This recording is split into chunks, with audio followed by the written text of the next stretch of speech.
हाल ही में भागलपुर और गोपालगंज में हुए जोरदार धमाकों से मुतालिक एटीएस की तहकीकाती रिपोर्ट बिहार पुलिस हेडक्वार्टर को सौंपी गई है।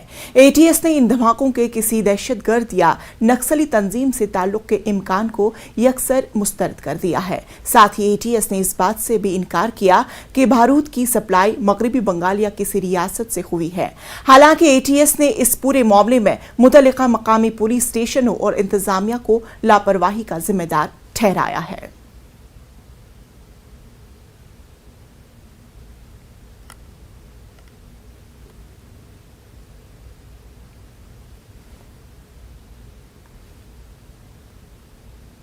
मध्य प्रदेश की राजधानी भोपाल से मुत्तसिल हौसिंग नर्मदापुरम में फिरकावाराना यकजहती को नुकसान पहुंचाने की कोशिश का मामला सामने आया है।